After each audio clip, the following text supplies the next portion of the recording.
आज पाटण पंचायत समितीच्या निवडणुकीचा निकाल पाटण तालुक्यातला लागलेला आहे.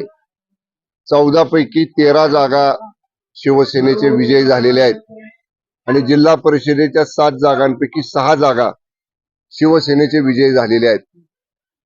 एक अनोखी भेट आमचे मुख्य नेते, राज्याचे उपमुख्यमंत्री आदरणीय एकनाथजी शिंदे साहेबांच्या वाढदिवसाची माझ्या मतदारसंघाच्या वतीनं आम्ही आदरणीय एकनाथजी शिंदे साहेबांना एवढा मोठा विजय संपादन करून त्यांना विजयाची भेट माझ्या मतदारसंघाच्या वतीनं दिलेली आहे.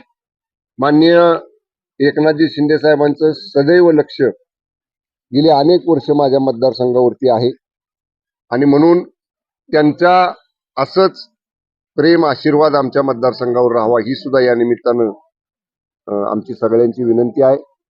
अनेक दिग्गजांनी इथं सभा घेतल्या, प्रचार केला, त्याच्यावरती उद्या विजय रॅली आमची आहे. त्या विजय रॅलीमध्ये मी बोलणार आहे. मी आता काही त्याच्यावरती भाष्य करणार नाही. पण मी निवडणूक प्रचारामध्ये जे सांगितलं होतं की जनतेनं निवडणूक हातात घेतलेली आहे आणि जनतेनं निवडणूक हातात घेतल्यावर निकाल काय लागतो हे 13-1 या निकालाच्या फरकानं माझ्या तालुक्यातल्या जनतेनं आज दाखवून दिलेला आहे. हा विजय हा माझ्या मतदारसंघातल्या जनतेला समर्पित आहे. माझ्या मतदारसंघातल्या जनतेनं केलेले अपार कष्ट, केलेलं काम आणि मतदारसंघामध्ये आम्ही केलेली विकासाची कामं या सगळ्याचा एकत्र संगम होऊन एवढा प्रचंड विजय आम्हाला मिळालेला आहे.